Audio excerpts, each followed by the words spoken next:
les causes lointaines de l'État du Gabon depuis les années 1960. Acte 3.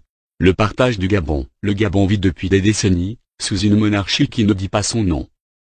En effet, l'homme qui a géré ce pays durant de nombreuses années, avait tout d'un monarque au sens d'un royaume. Tout était à lui sur le plan visible, et sur le plan invisible.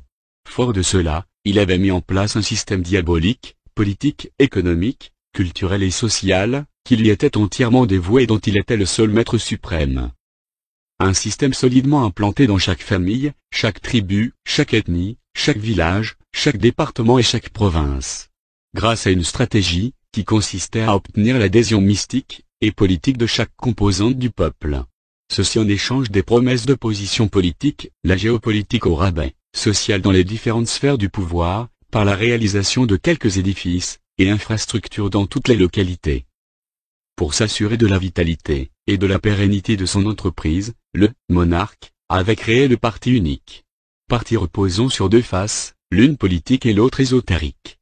La face politique avait été calquée sur le modèle d'un système communiste, marqué essentiellement par le culte de la personnalité et la pensée unique. C'est l'ésotérique, sur le modèle d'une secte, d'une société secrète, avec sa seule personne comme gourou, donc maître à penser. Ce qui avait permis au monarque de se constituer un noyau, une confrérie des hommes tout acquis à sa cause, et prêts comme des soldats à exécuter sa feuille de route luciférienne à la tête du Gabon. C'est dans ce cercle qu'avaient été prises toutes les décisions, qui ont produit au résultat, qui s'offre à tous aujourd'hui. Le monarque, ayant le Gabon visible, et invisible entre ses mains, avec tout ce que cela comporte, droit de fait sur toutes les terres du royaume, sur toutes les richesses du sol et du sous-sol, sur l'argent et sur tous les habitants. Droit qu'il avait partagé avec ses adeptes, ses sbires. Ainsi, eux seuls avaient les droits de terre au Gabon, le droit de jouir librement des richesses du royaume. On peut les reconnaître aujourd'hui par leurs nombreux domaines, bâtisses qui ornent le paysage de nos différentes localités et villes. À travers les immenses biens et fortunes dont ils disposent dans le pays et à l'étranger. Par ailleurs, ils avaient décidé que les vedettes du royaume, ceux qui occupent et qui doivent toujours occuper le devant de la scène nationale, ne sortiraient que de leur milieu de génération en génération. C'est-à-dire que le monarque, et tous les membres du cercle, ne pourront être replacés, que par l'un de leurs fils, qui aurait préalablement choisi selon des critères, que seuls détiennent le secret. Le reste des Gabonais, étant condamnés à les acclamer toute leur vie ainsi que leurs enfants. Tout ceci scellé pour un pacte occulte inviolable. Ce qui explique pourquoi c'est toujours les mêmes noms, qu'on entend depuis des décennies, excepté quelques nouveaux, qui viennent pour masquer la réalité. Nouveaux noms qui lorsqu'ils n'acceptent pas de les rejoindre dans la confrérie, ou de se soumettre à leur dictat, le grand bal des sorciers du royaume, finissent dans l'anonymat et sont vite oubliés. Mais comme dans le monde mystique, socle de tous ces privilèges il n'y a rien sans rien, toutes ces positions et avantages, ont été acquises à prix d'or, sacrifices humains, crimes rituels, assassinat, cannibalisme, homosexualité, lesbianisme, livraison du patrimoine mystico-ancestral de la famille au monarque, pour toujours renforcer et soutenir son trône, mensonges, démagogie, pratiques sataniques, insensibilité à la souffrance du peuple. Il est à noter que, le monarque, était le sommet de la pyramide au niveau du royaume, et dans chaque département, ville et province, il établissait à chaque fois des petits roitelets, chargés d'appliquer sa vision politique et mystique, veiller à ses intérêts, et lui faire le compte-rendu de tout.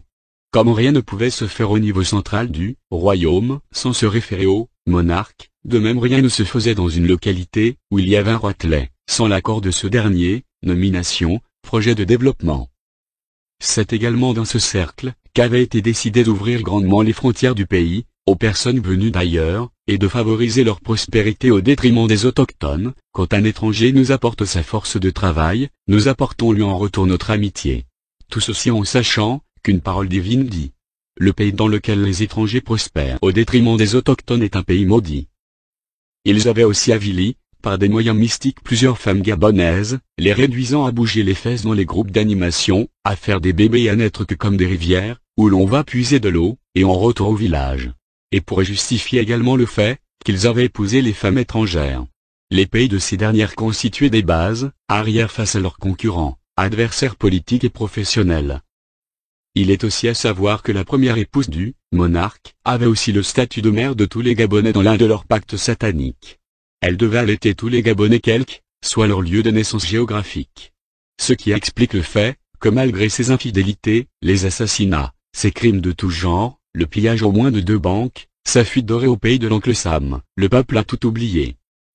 À son retour, pour se faire pardonner et renforcer le lien mystique, avec les Gabonais d'hier et ceux qui sont nés après son départ, elle se fait appeler par tous là, Mama, comme dit une sagesse bantoue, elle enfant ne refuse jamais le sein de sa mère, même s'il a l'égal. Une fois tout oublié, elle a repris sa place tranquillement dans le gâteau Gabon, jusqu'à contribuer à mettre le pays entre les mains de celui que son ex, et elle nourrissait la pensée secrète de voir occuper le trône et poursuivre la mission, conformément à la volonté de Satan, leur vrai bienfaiteur. Les propos de Pascaline sur les symboles de la République, bien qu'ayant suscité l'indignation générale, étaient malheureusement la stricte vérité. Le Gabon était leur royaume, leur propriété, ce qui explique leur comportement dans la gestion des affaires du pays.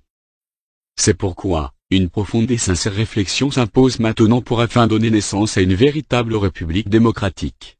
Et cette nouvelle ou véritable nation, ne peut être l'œuvre d'un seul individu, d'un groupe d'illuminés, d'un groupe religieux, ou philosophique mais l'émanation de toutes les composantes du Gabon devant le Dieu Tout-Puissant, impartial, et maître désormais du Gabon. N.B. Dieu dit, j'ai vu la souffrance de mon peuple. Et j'ai entendu les cris, qu'il pousse devant ses oppresseurs. Oui, je connais ses douleurs. Je suis descendu pour le délivrer de la domination des. Mon peuple est détruit, faute de connaissance. Si Dieu ne bâtit la maison, ceux qui la bâtissent travaillent en vain. Si Dieu ne garde la ville, celui qui la garde veille en vain. Israël est le peuple élu de Dieu, le Gabon est le choix de Dieu pour ce millénaire. Israël a 120 députés dans son parlement, le Gabon aussi en a 120 députés à la Assemblée nationale, tout est déjà écrit d'avance dans ce pays. Ensemble bâtissons maintenant l'édifice nouveau, avec des matériaux solides et durables. C'est une grâce et un privilège incommensurable d'être négatif.